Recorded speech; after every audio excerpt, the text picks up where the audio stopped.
AARC is a long-term treatment center for youth ages 14 to 21. And it's usually kind of the last house on the block for these kids, because when they walk in here, their lives are shattered and their families are destroyed. And really, addiction is just a very ugly disease. When these kids walk in here, their lives are in peril, and they're chronically addicted to a chemical, to a drug. It's their solution. That's all they have left that gives them any sense of relief. Well, I came into AARC just over 2 years ago. It was December 2nd of 2013. And it was kind of like the last stop on the block. Like, my parents had tried a series of different interventions, psychologists, counselors, therapists, other drug and alcohol programs. And nothing was really working for me. I was getting pretty far into my addiction, and I could see like that I had a problem and that I really needed help, but I was kind of scared to get the help, and my parents were really scared for me. They didn't know what to do with me, so they ended up bringing me here. I was high more than I was sober. Basically the entire day I was smoking weed, abusing my medication, and then weekends drunk the entire time.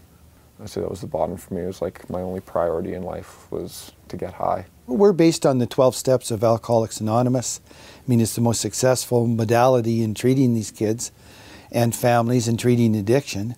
And these kids carry a message to that broken kid. Now, one of the interesting things we do is we take them out of their home on first level of the program, where their families are in total destruction, and they live with families that are in the further phases of recovery. So they walk into a home at night.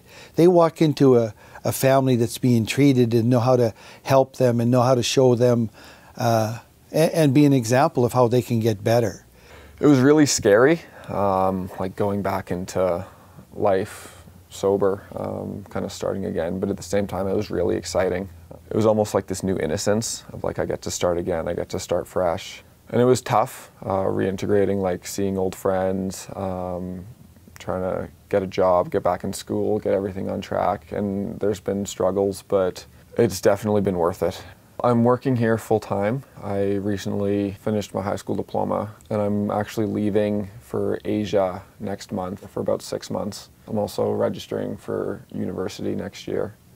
So when I return, I'll be going back to school. When they say one day at a time, it's one day at a time, fighting a mental illness, a disease of the brain that's taking these gifted, beautiful kids away from their families, and they're trapped. And the families provide that hope for the other families. My kid can get better here. There's hope here. But it's more than just hope. There's an ability to succeed.